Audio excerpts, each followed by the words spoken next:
ॐ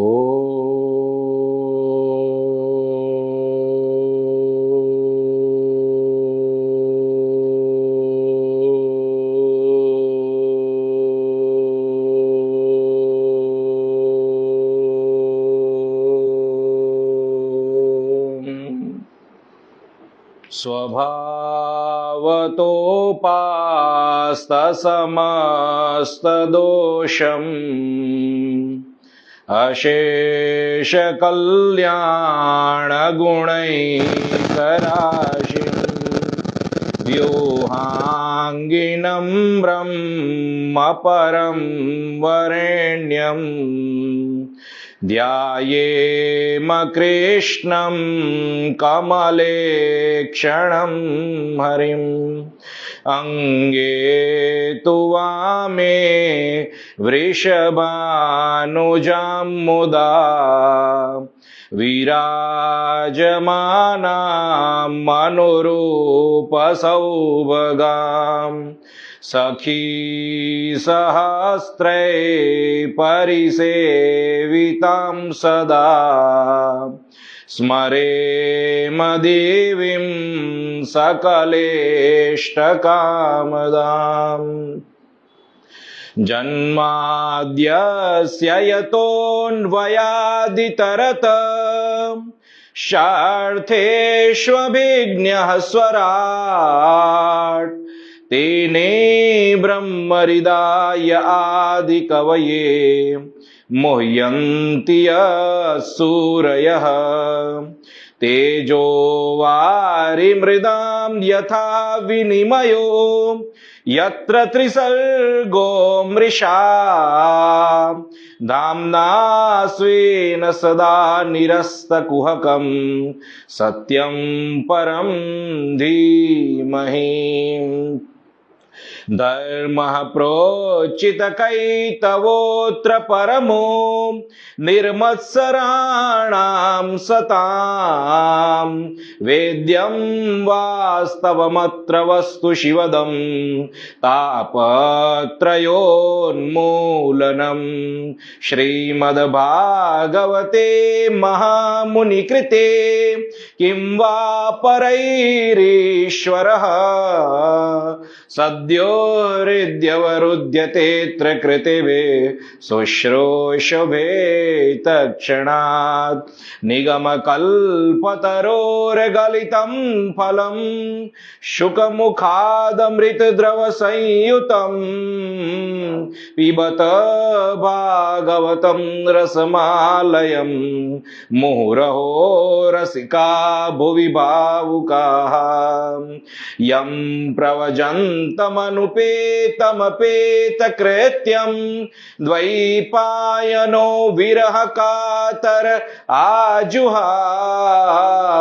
पुत्रेति तन्मयतया तरवोऽभिनेदुं स्तं सर्वभूतहृदयं मुनिमानतोऽस्मि यः स्वानुभावमखिलश्रुतिसारमेकम् अध्यात्मदीपमिति तितीर्षतां तमोऽन्धम् संसारिणां करुणयाः पुराणगृह्यं तं व्याससूनुमुपयामि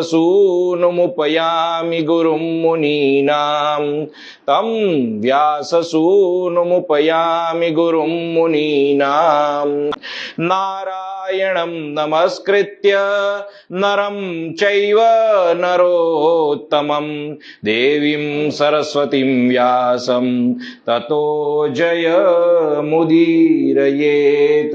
ततो जयमुदीरयेत्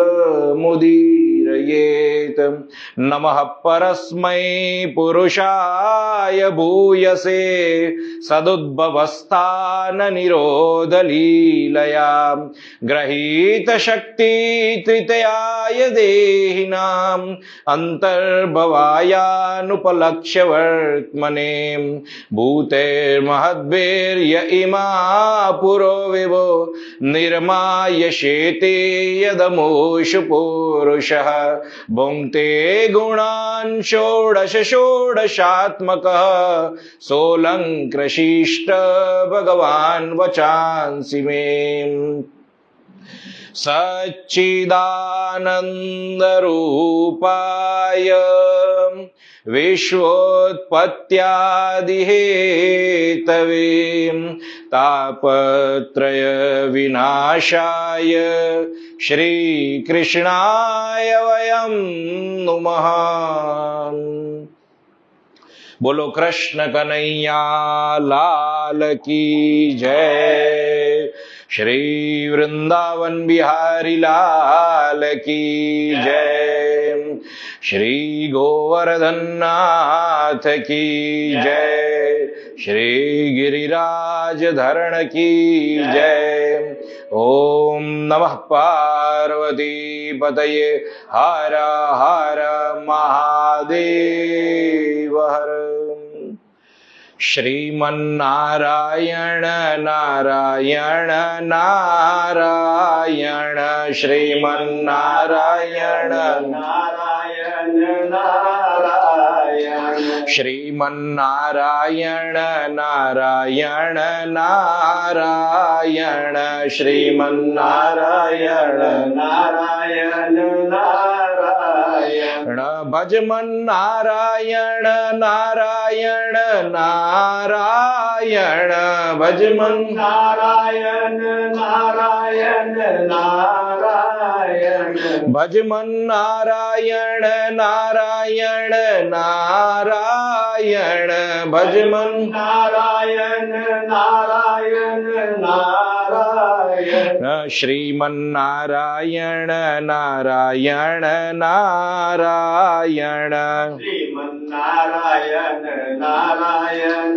नारायण जय जय नारायण नारायण नारायण जय जय नारायण नारायण नारायण जय जय नारायण नारायण नारायण जय जय नारायण नारायण नारायण हरि नारायण नारायण नारायण हरि नारायण नारायण नारायण हरि नारायण नारायण नारायण हरि नारायण नारायण नारायण गोविंद जय जय गोपाल जय जय गोविंद जय जय गोपाल जय जय गोविंद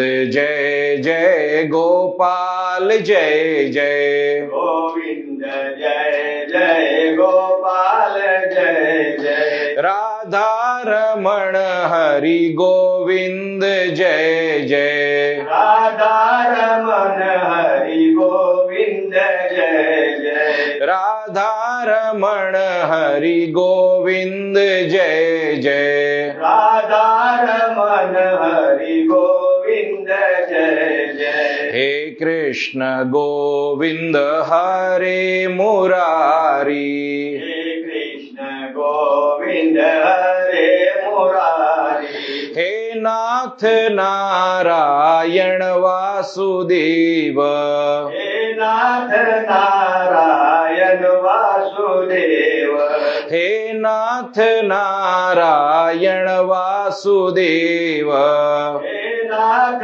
नारायण वासुदेव जिहवे पिब स्वामृत में तदेव जीवे पिब स्वामृत में देव गोविंद दामोदर माधवेति गोविंद दामोदर माधवेति गोविंद दामोदर माधवेति गोविंद दामोदर माधवेति बोलो कृष्ण कन्हैया लाल की जय।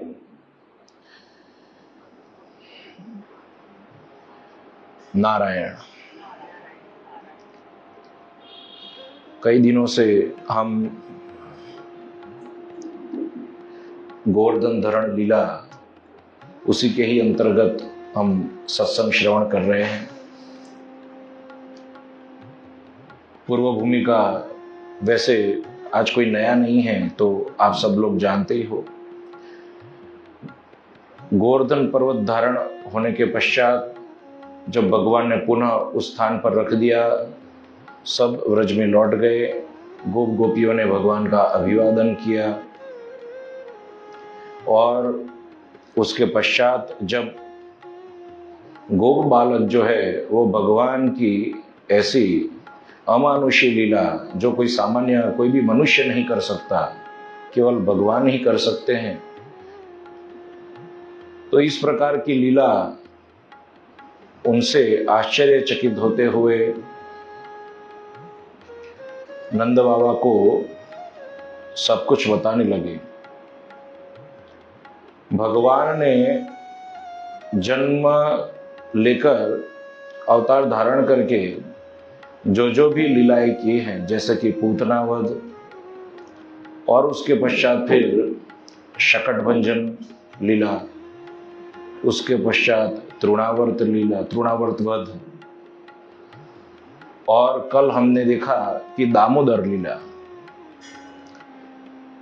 और अभी आगे उन्होंने जो पहले जो लीलाएं की है वही वर्णन अब नंद बाबा के सन्मुख गोप गोपाल कर रहे हैं। भगवान की जो लीला है उसमें अनेक गूढ़ रहस्य छिपे हुए हैं। भगवान पृथ्वी पर भूभार हरण करने पधारे, लेकिन वो भूभार हरण करते गए और साथ में बोध भी देते गए। वो बोध अत्यंत आवश्यक है, अध्यात्म से जुड़ा हुआ है। भगवान के गुणगान गाते हुए कहते हैं, कोई पृथ्वी पर के जितने रज है वो रजकण गिन ले।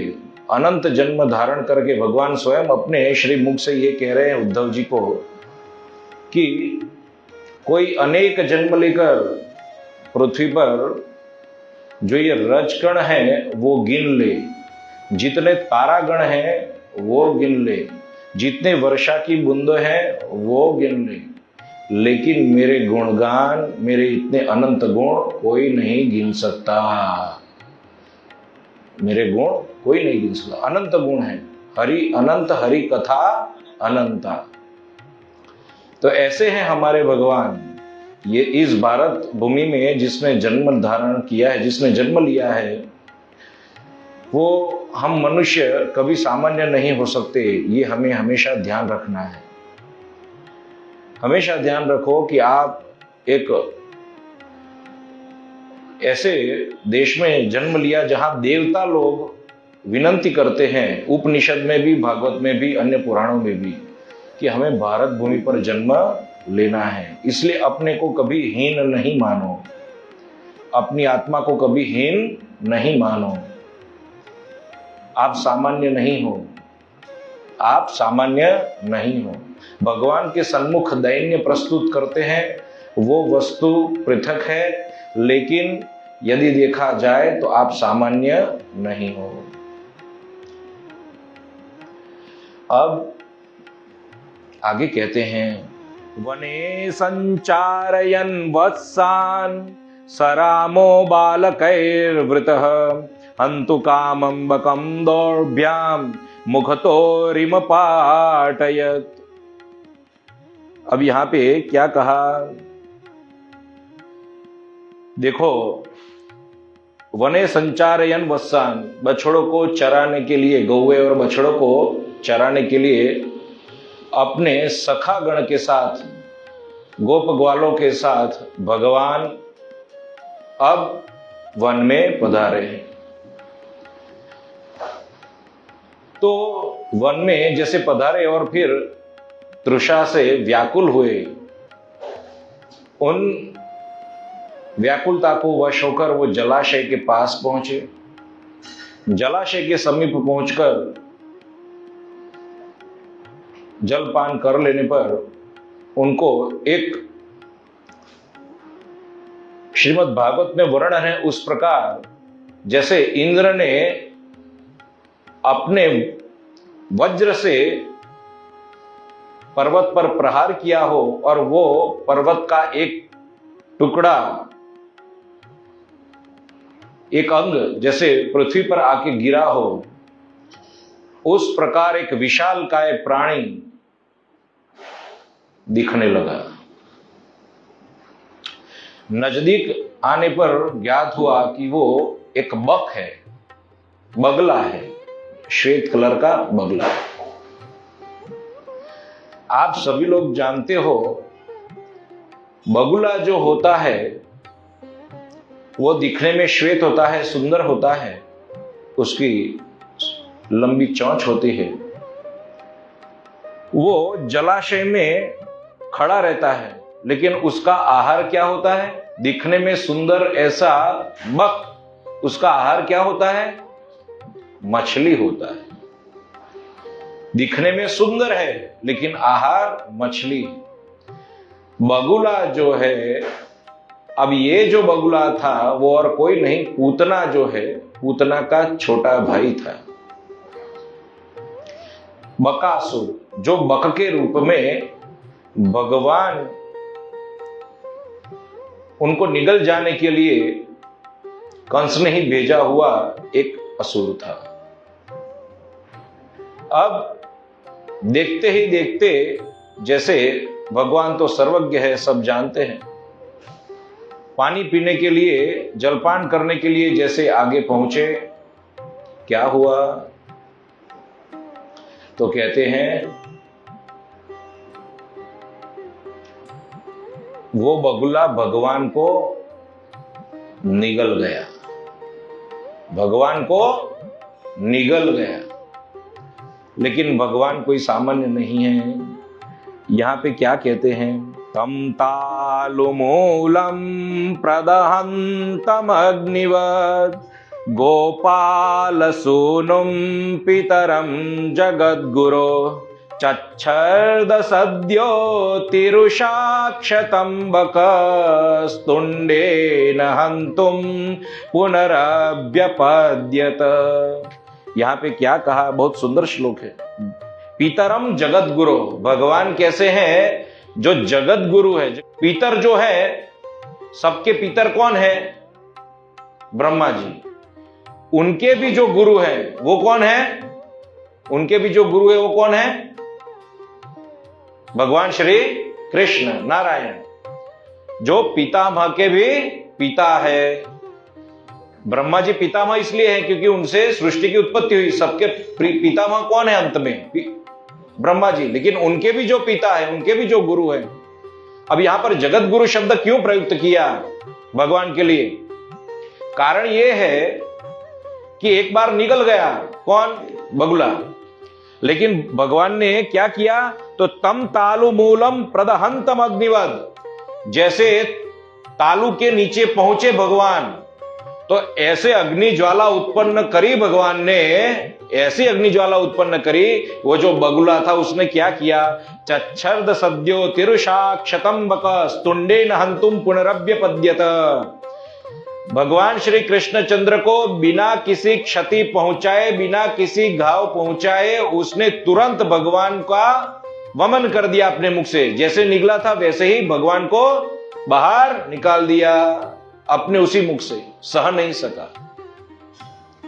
अब यहां पर जगत गुरु शब्द प्रयुक्त किया है भगवान के लिए। मैं आपको ये बोलता हूं, एक बकासुर को मारने के लिए वहां पे जगत गुरु शब्द क्यों प्रयुक्त किया है? एक बकासुर को मारना, वो अभी निकला ही है बकासुर ने, तो उनमें जगत गुरु शब्द क्यों? पहली बात, ब्रह्मा जी को भी याद किया है, यहां पर ब्रह्मा जी का भी स्मरण किया है। सुखदेव जी की भाषा मैंने पहले भी कहा, सुखदेव जी जब स्पर्श करते हैं तो अमृत हो जाता है। पहले ब्रह्मा जी को याद किया और फिर कहा उनके भी पिता, उनके भी गुरु। तो कहने का तात्पर्य, जितनी भी ये प्राणी सृष्टि है वो ब्रह्मा जी के द्वारा बनाई गई।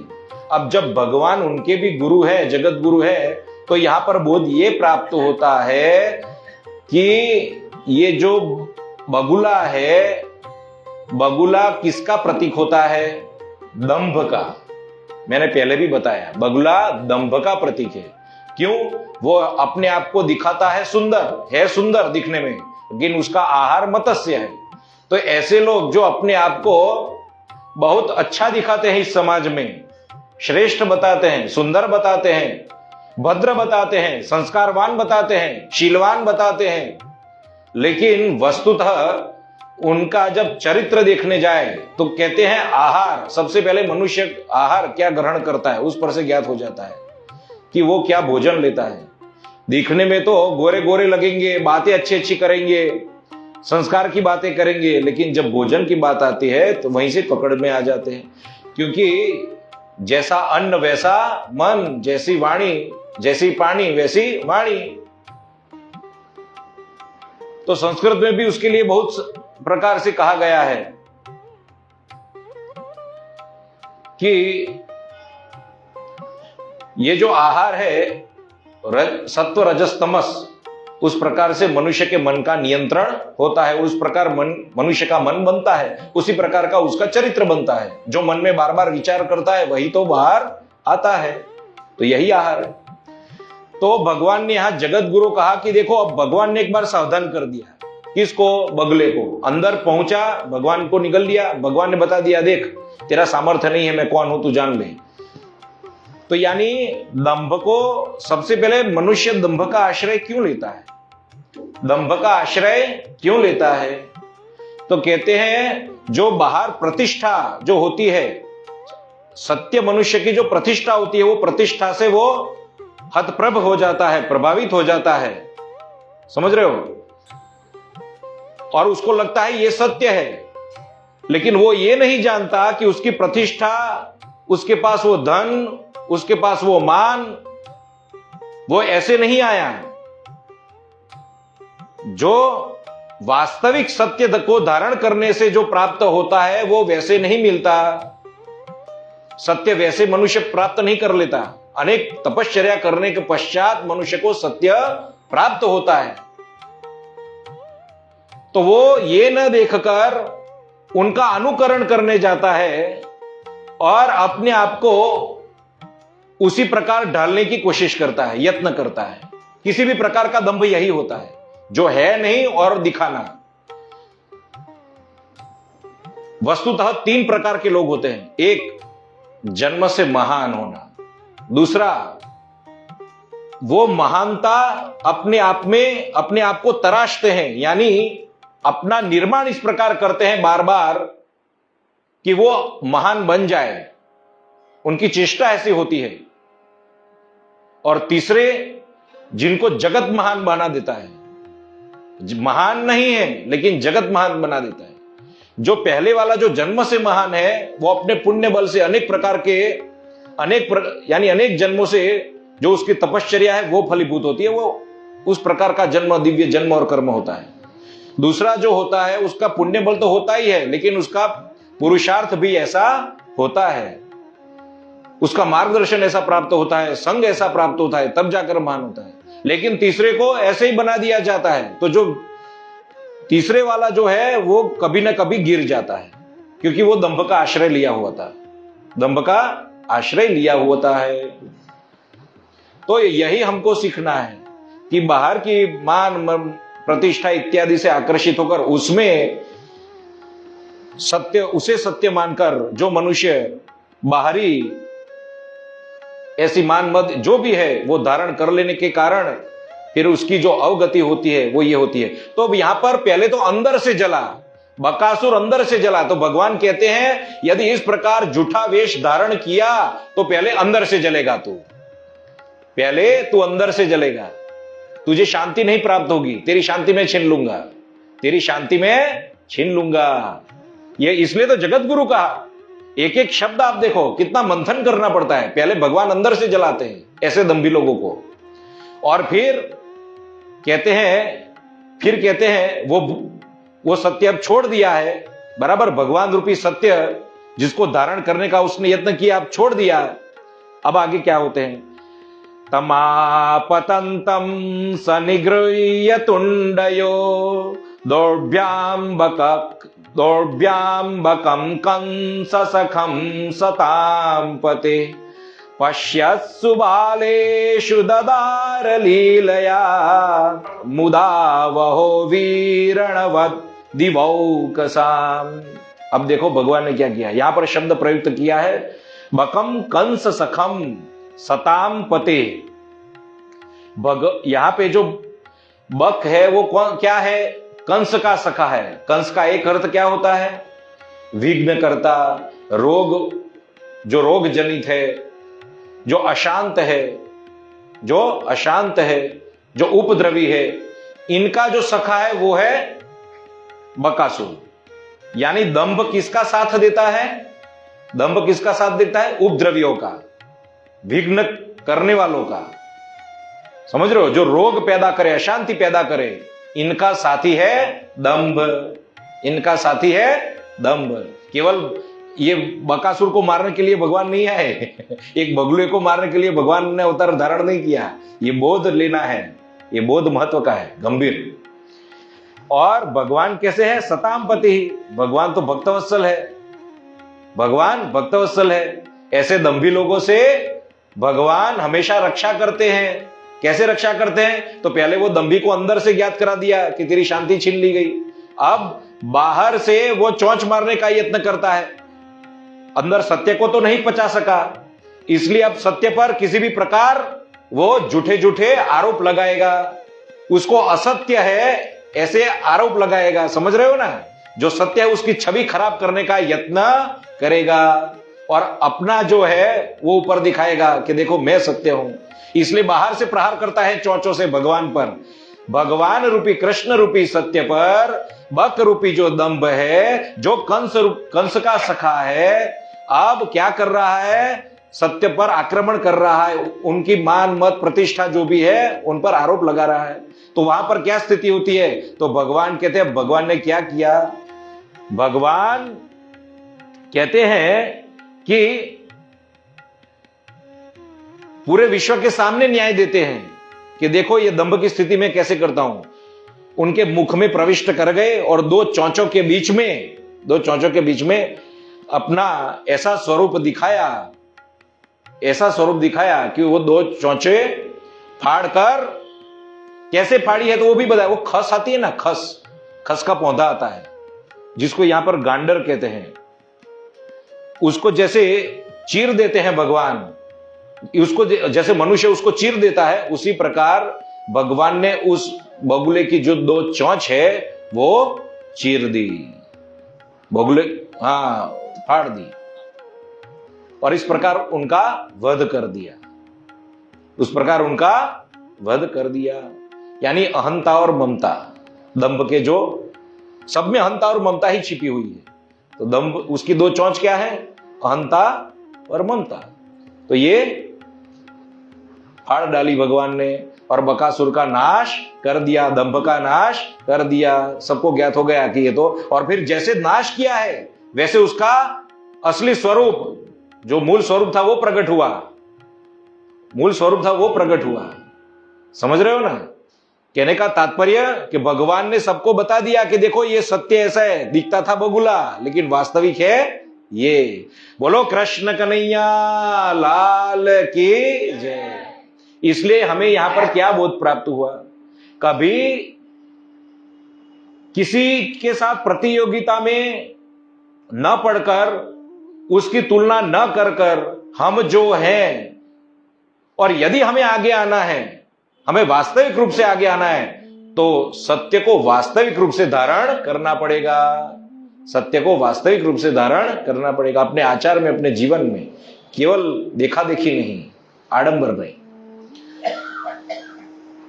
और उसी समय कहते हैं पुष्प वृष्टि हुई है, शंखनाद इत्यादि हुआ है, नगारे बजे हैं, देव आदि ने भगवान की स्तुति स्तोत्र गान किया है।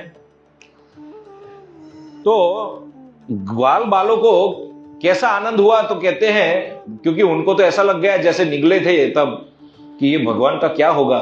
तो जब भगवान को जब पुनः प्राप्त किया, बकासुर मर गया, उसका वध हो गया, उसका उद्धार हो गया, तब कहते हैं जैसे जो इंद्रिया जो होती है मृत शरीर में, इंद्रिया कैसी होती है, होता है जैसे प्राण का संचार होने पर शव कैसे जाग उठता है, उसी प्रकार गोपों की दशा हुई, वो पुनः जैसे जीवित हो गए, अत्यंत प्रसन्न हो गए, क्योंकि गोपों का सब कुछ कौन है? गोपों के प्राण सरीखे कौन है?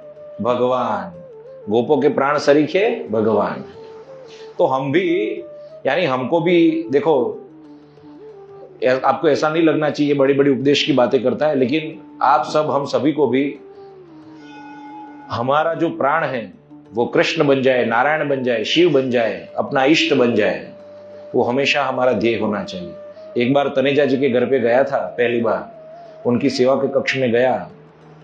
मानता हूं कि चलो कई विधि निषेध का पालन नहीं करते हैं, मैंने बताया उनको लेकिन उनकी सेवा के कक्ष में गया तो भगवान रामचंद्र की मूर्ति इत्यादि थी।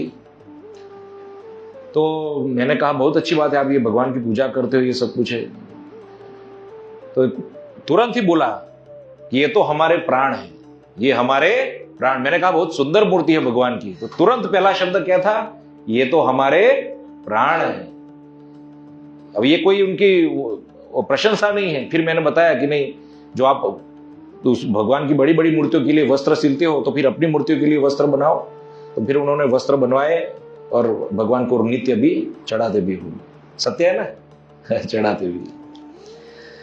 तो वस्त्र अंगीकार कराते हैं प्रभु को, कहते हैं मेरे प्राण धन है।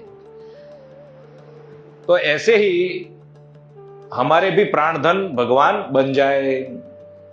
अभी एक बार सुना दो थोड़ा, जय हो सियावर राम, वो बहुत अच्छा है, सुनाओ सुनाओ 2 मिनट के लिए। जय हो सियावर राम युगल चरणाम, सियावर वर राम युगल चरणाम, युगल चरणाम, युगल चरणाम नवल चरणाम। जय हो यावर राम युगल चरणाम। जय हो सियावर राम युगल चरणाम, राम युगल चरणाम। वाह। तो इस प्रकार अब ये बकासुर की लीला थी। अब गोप गोपियां जो है, विशेषतः हर बार आपने देखा है कि जैसे जैसे किसी दैत्य का नाश भगवान करते हैं, उद्धार करते हैं, जो भी है, वहां पर गोपियां फिर परस्पर बातें करती हैं। तो यहां पर भी बात की है। क्या बात की है? कि देखो कि अहो बतास्य बालस्य बहवो मृत्यवो भवन अप्यासीद विप्रियम तेषाम कृतम पूर्वम यतो भयम। देखो कितने आश्चर्य की बात है, इतना छोटा सा बालक और इसको मारने का ऐसा भयंकर यत्न किया उस बकासुर ने। लेकिन उसका अनिष्ट करना चाहा, लेकिन उनका अनिष्ट हुआ नहीं, सामने वाले का अनिष्ट हुआ, क्योंकि वो पहले भी कई लोगों का अनिष्ट करके आया था, तो उसके पाप बढ़ गए थे, इसलिए उसके साथ हुआ। तो कहते हैं जो जो भी असुर भगवान के पास आते हैं उसकी स्थिति कैसी होती है? तो कहते हैं नश्यन्त्यग्नौ पतंगवत, जैसे पतंग होता है, ये पतिंगा, ये बटरफ्लाई, पतंगा पतंगा, तो वो जैसे आकर्षित हो जाता है अग्नि से, अग्नि से आकर्षित होकर अग्नि में ही वो स्वाहा हो जाता है, उसका नाश हो जाता है। मनुष्य की भी ऐसी स्थिति है, विषयों से लोलुप होकर उसका ज्ञान नष्ट हो जाता है, अविद्या से आवृत्त ऐसा ये जीव, उसकी स्थिति और भयंकर होती है। तो यहीं पर कहते हैं कि दैत्य लोग आए, दैत्यों ने, दानवों ने भगवान को अग्नि के सदृश देखा। समझ रहे हो? यानी भगवान को भुगतना चाहा, यानी भगवान को मारना चाहा, अपना विषय बनाना चाहा। देखो भगवान को विषय 2 प्रकार से बना सकते हैं, भगवान को विषय 2 प्रकार से बना सकते हैं। यहां पर यह स्पष्ट रूप से कह रहे हैं, एक अपना लाभ प्राप्त करने हेतु और एक अपना नाश करने हेतु। समझ रहे हो? तो ये तो एक प्रकार, वो तो ठीक है, भगवान इतने दयालु है कि वो कृपा करते हैं कि आप कैसा भी संबंध जोड़ लो। लेकिन यही दैत्यों ने यदि भगवान के पास आकर संग प्राप्त किया होता, उनसे ज्ञान प्राप्त किया होता, समझ रहे हो, उनकी भक्ति की होती, तो क्या होता, कुछ और ही लाभ प्राप्त होता। यहां पर भी मोक्ष भले उनको प्राप्त हुआ, जो भी है, सारूप्य है, सालोक्य है, कि भगवान में लीन हो जाना, जो भी है, लेकिन उन्होंने भगवान को किस दृष्टि से देखा, उनके नाश करने की दृष्टि से देखा, इसलिए उनका ऐसा हुआ। इसलिए हम किसी भी वस्तु को विषय बनाते हैं तो उनके पीछे हेतु क्या है, उनके पीछे हेतु क्या है। लाभ तो होने ही वाला है, लेकिन हेतु क्या है, फिर वो लाभ चिरंजीवी रहेगा या फिर क्षणिक रहेगा, वो महत्व का है। तो अब आगे कहते हैं, वत्सेषु वत्सरूपेण प्रविशन्तं जिगांसया हत्वान्यपातयत्तेन कपित्थानि च लीलया। ये कपित्थ फल कैसा रहता है, कैथ फल, यानी आपने देखा है गुजराती में उसको कोठू कहते हैं, कपित्थ आपने देखा नहीं, आपने तो देखा गुजराती लोग, कैसा रहता है, जिसकी चटनी बनती है ना, वही कपित्थ फल, वो कठोर होता है। अब यहां पर क्या कह रहे हैं, ये कपित्थ फल क्यों यहां पर कहा स्पेशल कपित्थ फल, देखो वो भी विचार करने की बात है। अब ये क्या हुआ कि भगवान अपने गोप गणों के साथ एक बार क्रीड़ा कर रहे थे, खेल रहे थे आनंद से, तब बछड़े के रूप में, वत्स के रूप में कंस का भेजा हुआ दैत्य आया। बछड़ा होता है वो कैसा होता है, बछड़ा कैसा होता है, निर्दोष। हम गाय के बछड़े को जब देखते हैं, उस वत्स को देखते हैं, तो हम कितने भाव विभोर हो जाते हैं, जिनका अंतकरण शुद्ध है, समझ रहे हो, या शुद्ध नहीं तो शुद्ध हो जाएगा, या तो फिर जो शुद्ध है वो भावावेश में आ जाएगा। क्या इतना अच्छा बछड़ा, बछड़ा जब दूध, अपनी माता का जब दूध पान करता है, और वो दर्शन तो बहुत पवित्र कहे गए हैं, तो बछड़े के दर्शन करके हमको, हमारे हृदय में निर्दोषता जग उठती है। बछड़ा निर्दोषता का प्रतीक है। तो यहां भगवान का वध करने के लिए, उनको मारने के लिए ये बछड़ा, ये वत्सासुर बछड़े का रूप धारण करके आया। भगवान ने पहचान लिया, भगवान ने पहचान लिया, लेकिन कुछ बोले नहीं, संकेत कर दिए जो करने थे वो। आया भगवान के गुट में, लेकिन भगवान ने क्या किया, उसका जो पीछे के दो पैर थे वो पकड़कर आकाश में घुमाया, और उसको कहते हैं कपित्थ वृक्ष है, उन पर गिराया, उन पर उसको पछाड़ा, जोर से फेंका उस पर, जोर से। यहां पर स्पष्ट लिखा है, पहले एक कपित्थ वृक्ष गिरा, और उसके सहारे अन्य जो वृक्ष थे, और भी जितने कपित्थ के वृक्ष थे, वो भी गिर गए। अब ये सब लिखने की क्या आवश्यकता है, ये सब लिखने की क्या आवश्यकता, सबके पीछे गुण भाव है। पहली बात, भगवान को कपट अच्छा नहीं लगता। कौन सी चौपाई है वो, मोहि कपट छल छिद्र न भावा, निर्मल मन जन सो पावा। तो भगवान को कपट अच्छा नहीं लगता, निर्दोष है नहीं, और फिर भी अपने आप को निर्दोष बताना। समाज में कई लोग ऐसे होते हैं जो निर्दोष नहीं है, लेकिन उनका वर्ताव कैसा होता है, निर्दोष जैसा। समझ रहे हो ना, झूठे झूठे आंसू, झूठे झूठे अश्रु, बड़प्पन दिखाना, तो जो है नहीं वो दिखाते हैं। तो भगवान, ये तो साक्षात भगवान है, भगवान तो सबके अंतकरण में विराजमान है, और निर्दोष निष्कपट हृदय के लिए तो वो लालायित रहते हैं। तो यहां पर कहते हैं भगवान ने उसको सावधान भी नहीं किया है, दंभ वाले को सावधान किया, लेकिन यहां पर निर्दोष बनकर जो आया है उसको सावधान नहीं किया है। जैसे आया भगवान ने चुपचाप देखा, और तुरंत उसके दो पैर पकड़कर उसको फेंक डाला। कहां पे फेंका, कपित्थ वृक्ष। कपित्थ वृक्ष कैसा होता है, कठोर। कैसा होता है, कठोर। अरे तू कठोर है, तेरा जो संग है वो कठोर के साथ ही होना चाहिए। जैसे, यानी तू कपित्थ वृक्ष बनने के लायक ही है, समझ रहे हो। और एक वृक्ष नहीं, अनेक वृक्ष गिर गए। पहले एक गिरा, फिर अनेक गिर गए। कहने का तात्पर्य भगवान कह रहे हैं कि देखो, ये आया था बनकर मेरे सामने निर्दोष बनकर, वस्तुतः उसका स्वरूप कैसा है देखो। पहले एक वृक्ष गिर गया, फिर सब गिर गया। यानी वो इतना कठोर था कि सब कठोर वृक्ष भी गिर गए, सब कठोर वृक्ष भी गिर गए। दूसरा भावार्थ यह भी हो सकता है कि भगवान को ऐसे कपटी मनुष्य बिल्कुल प्रिय नहीं है, इसलिए इतने वेग से मारा, इतने वेग से मारा कि सब कठोर वृक्षों के साथ उसका भी राम राम हो गया। भगवान को कपट बिल्कुल, उनको किंचित मात्र भी अच्छा नहीं लगता, वो सहन नहीं करते। तो यहां पर हमको ये बोध प्राप्त हुआ। फिर जैसे सब जगह होता है उस प्रकार देवताओं ने पुष्प वृष्टि इत्यादि की स्तोत्रगान किया, शंखनाद नगारे बजे, बोलो कृष्ण कन्हैया लाल की जय।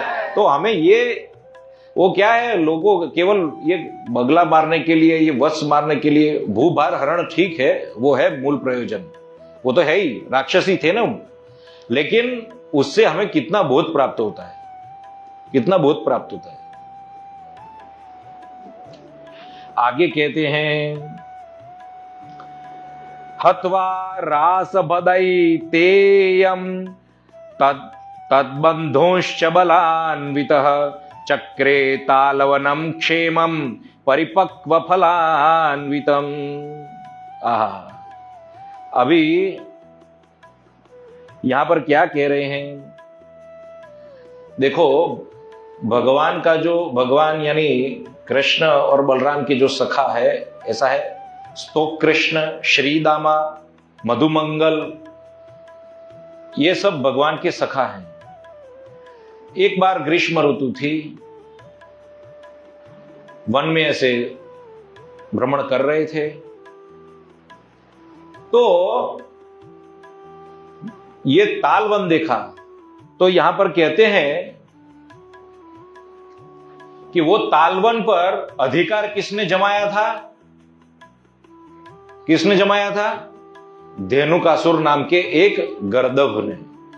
गर्दभ क्या होता है?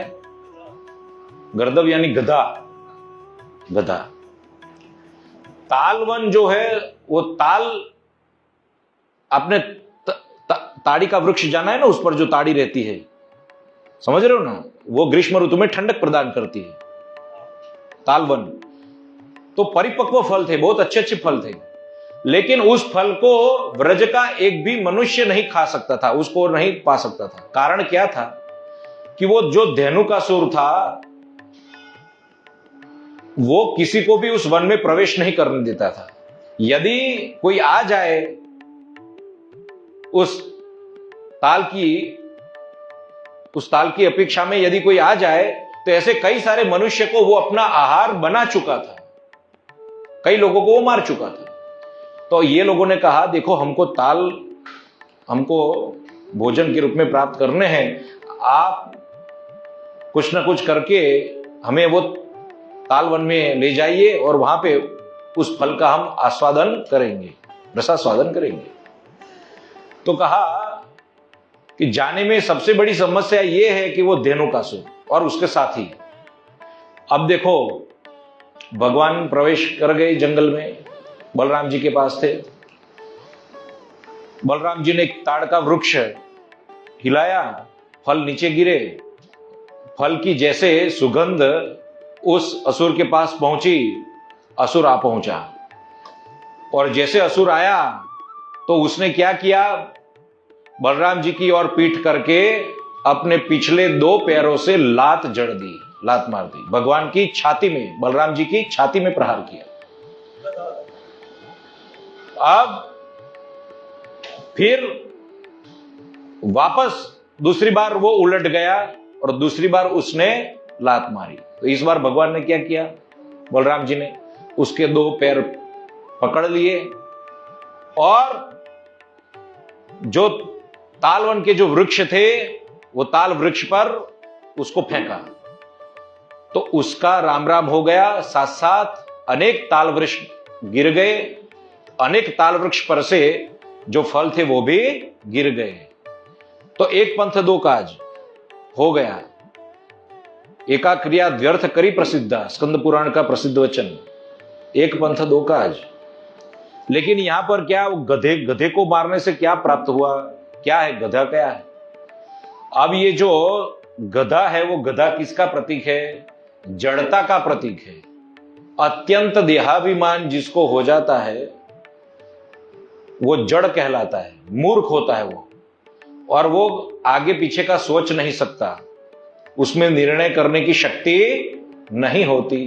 सामने वाला कौन है क्या है कुछ भी नहीं। दूसरी बात, अत्यंत देहाभिमान से ग्रस्त रहने के कारण ये सब कुछ मेरा ही है, ये सब कुछ मेरा ही, मैं सबका खाऊं, मेरा खाए वो मर जाए, ऐसी जिसकी भावना है। मनुष्य में भी ऐसे लोग होते हैं, ये सब कुछ मेरा है, बराबर। जबकि भगवान ने ये जगत का सर्जन क्यों किया है? तो समस्त जो जीव है वो अपने कर्मों के अनुसार सुख दुख प्राप्त करे, भोग इत्यादि प्राप्त करे, और फिर भगवान की प्राप्ति हो। तो यहां पर अन्य जीवों से जो द्वेष करता है, समझ रहे हो, अन्य जीवों से जो द्वेष करता है, उनको यातना देता है, उनके प्राण हरण करता है, तो ऐसे लोगों का फिर यही ऐसी स्थिति होती है। तो वो मूर्ख था। मूर्ख का दूसरा लक्षण ये होता है, मूर्ख का दूसरा लक्षण ये होता है कि वो कायर भी होता है, वो कायर भी होता है। तो ऐसे लोगों के लक्षण क्या होते हैं? वो कहीं पर भी प्रहार करेगा, वो कहीं पर भी प्रहार करेगा। समझ रहे हो ना? ये कहा जाता है कि कायर व्यक्ति होता है ना, जो मूर्ख और कायर व्यक्ति, वो आपको ऐसी पीड़ा पहुंचाएगा, ऐसे स्थान पे मारेगा कि जिसमें आपको सबसे ज्यादा पीड़ा हो, क्योंकि वो कायर है। चाणक्य ने भी कहा है वो कायर है, हारा हुआ है। हारा हुआ भी कायर होता है। पापात्मा जो रहता है, अतिशय दैन्यता के कारण, अतिशय देहाभिमानता के कारण, अतिशय पाप की वृद्धि हो जाने के कारण इतना कायर हो जाता है कि सामने वाले का कुछ भी नहीं सोचता। जो शूरवीर होता है ना, शूरवीर पापों में भी ऐसा रहता है। जो शूरवीर होता है वो तो सामने कहता है कि चलो लड़ना है, वो भी दुष्ट ही होता है, लेकिन वो आपको सामने से ललकारेगा। कई दैत्य ऐसे हैं जो भगवान, आपको ज्ञात है ना, कई दैत्य ऐसे हैं जिन्होंने भगवान को सामने से ललकारा है, नहीं ललकारा, और भगवान ने फिर उनका नाश किया है। लेकिन ऐसे जो धेनुकासुर जैसे जो रहते हैं, वो घूमकर फिर लात मारते हैं और वक्षस्थल में मारते हैं। पहली बात, पैर से कभी लात नहीं मारते। हमारी हिंदू वैदिक सनातन संस्कृति में पैर से किसी को स्पर्श नहीं करते, ये आप जानते हो। पैर से किसी को भी स्पर्श नहीं करते। इसलिए कभी कभी हम ये पैर से अभी आसन ले लेते हैं, या फिर पैर से कुछ लेने की चेष्टा करते हैं, या फिर पैर से दरवाजा खोलते हैं, तो वो भी अच्छा नहीं माना गया, वो भी अभद्र माना गया। पैर से दरवाजा जो हम ठोकते हैं ना खोलने के लिए, वो अनिष्ट अच्छा नहीं माना गया। किसी को पैर से स्पर्श नहीं कर सकते हम, तो इसलिए पैर से स्पर्श नहीं करना है। तो धेनुकासुर ने पैर से ही लात मारी क्योंकि गर्दभ बना। दूसरी बात, कभी भी वक्षस्थल में प्रहार नहीं करते। वक्षस्थल भगवान, हृदय जो है, हृदय कमल जो है, वो भगवान का निवास स्थान है। किसी के वक्षस्थल पर प्रहार नहीं करते। धेनुकासुर ने वही काम किया।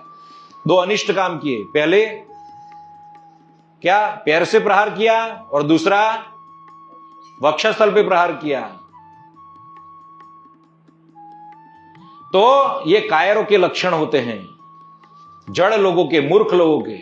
वो क्या करते हैं उनको ज्ञात नहीं होता, विवेक भूल जाते हैं। तो भगवान ने उनका नाश किया, और नाश किया तो कैसे किया? जो अपने भक्तों का मनोरथ है वो मनोरथ भी पूर्ण कर दिया। भक्तों का मनोरथ भी पूर्ण कर दिया। विशेष उनको कोई यत्न नहीं करना पड़ा। वो जो मूर्ख था, वो जो जड़ था, वो जो धेनुकासुर था, उसका शव ही, वो ही कि भाई तू किसी को नहीं लेने देता था ना, जब जीवित था तब किसी को तूने नहीं लेने दिया, जा तेरा शव ही सब काम करेगा। तेरा शव ही, उसके शव के कारण जो पूरे वृक्ष थे वो सब गिर गए, और जो उनके साथी आए उनको भी भगवान ने मार दिया। साथी क्या होते हैं? साथी क्या होते हैं? तो कहते हैं उनकी वृत्तियां, उनकी वृत्तियां। जो मूर्ख जड़ अविवेकी मनुष्य है उनकी वृत्तियां होती है ये सब। उन वृत्तियों का भी भगवान शमन करते हैं, और जब शमन करते हैं तब ताल से जैसा रस प्राप्त होता है ऐसा हृदय में रस प्राप्त होता है, ऐसा रस प्राप्त होता है। बोलो भक्तवत्सल भगवान की जय। और इस बार भी दिव्य पुष्पों की वृष्टि हुई है, शंखनाद नगारे बजे हैं। तो अब देखो ये लीलाएं सामान्य नहीं है। यदि केवल एक सामान्य असुर को मारते, धेनुकासुर, वत्सासुर, ऐसा एक सामान्य असुर रहता तो फिर उस पर देवताएं वर्षा नहीं करते, नगाड़े नहीं बजते। ये सब कुछ है, ये हर्षनाद है। वो क्या है? अंतकरण की प्रसन्नता है। हमारे अंग में विराजमान जो अंगों के अधिष्ठाता देवता है वो प्रसन्न हो जाते हैं जब आत्मा प्रसन्न होती है। तो यही दिव्य पुष्प वृष्टि है। और बाहर भी है, भगवान बाहर अपना ऐसा रूप धारण कर कर जो लीलाएं करते हैं, तो भगवान अंदर भी है, भगवान बाहर भी है, भगवान सर्वत्र है। यही भगवान सिखा रहे हैं हम सबको कि मैं आपका अंतःकरण शुद्ध करने के लिए, भक्तों के मनोरथों को पूर्ण करने के लिए इस प्रकार की दिव्य दिव्य लीलाएं मैं करता हूं, जो दिखने में सहज होती है लेकिन सहज नहीं है, अत्यंत गंभीर होती है, मनोरंजन करने वाली होती है, और उत्तम प्रकार का बोध करने वाली होती है, अंतःकरण शुद्ध करने वाली होती है। समझ रहे हो? अनेक प्रकार के दुखों का, कष्टों का नाश करने वाली होती है, अनेक प्रकार के रोगों का शमन करने वाली होती है। वो है भगवान की दिव्य लीलाएं। बोलो कृष्ण कन्हैया लाल की जय।